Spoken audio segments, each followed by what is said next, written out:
President Obama wouldn't promise Sunday that he will resist nagging Donald Trump from the sidelines after he leaves office, despite his predecessor, George W. Bush, studiously avoiding criticism of his presidency.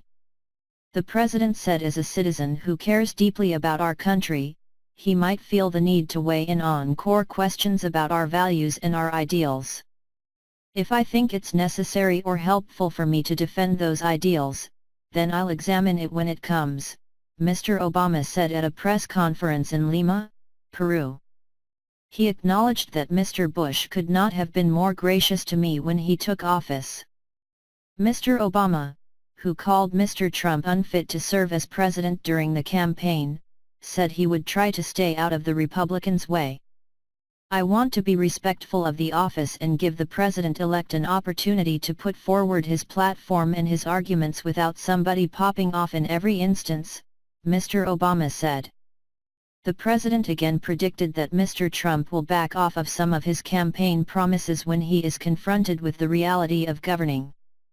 What I can guarantee is that reality will force him to adjust how he approaches many of these issues, Mr. Obama said. That's just the way this office works.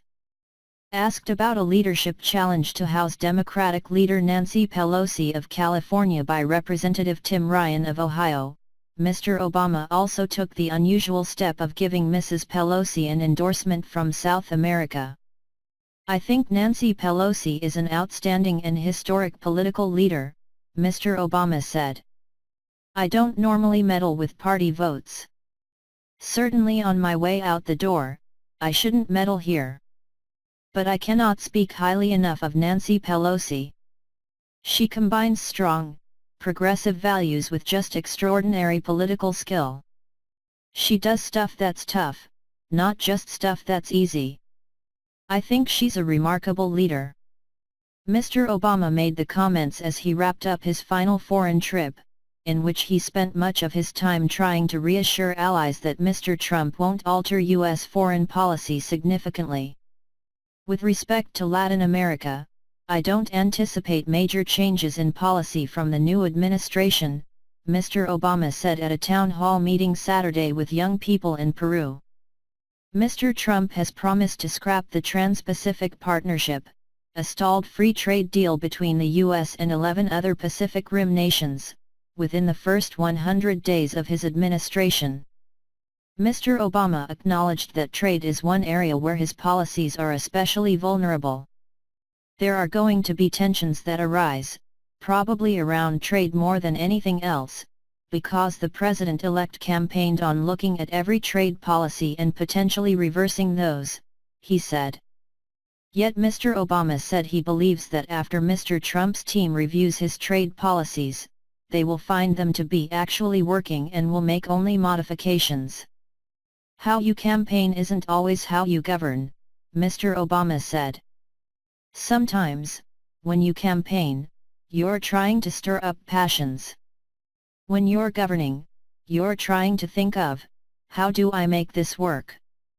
New Zealand Prime Minister John Key suggested that the TPP should be renamed the Trump-Pacific Partnership to satisfy the president-elect. Mr. Key said there was tremendous despair among attendees of the Asia-Pacific Economic Cooperation Summit about Mr. Trump's position on trade. Even if the United States doesn't want to engage in free trade, President Trump needs to know other countries do, Mr. Key said. At the summit, Mr. Obama held his final meetings with Russian President Vladimir Putin and Chinese President Xi Jinping. The White House described Mr. Obama's unscheduled meeting with Mr. Putin as informal, and pointedly noted that it lasted only 4 minutes. It was apparent the two leaders didn't resolve their well-known differences, which include accusations by the U.S. that Russians hacked into the American election system and Democratic Party files this year in an attempt to influence the presidential election. Mr. Obama spoke to Mr. Putin about the need for the U.S. and Moscow to work together to diminish the violence and alleviate the suffering in Syria's long-running civil war, the White House said. The Russian military backs the forces of President Bashar Assad, while the U.S. supports rebels with non-lethal military aid.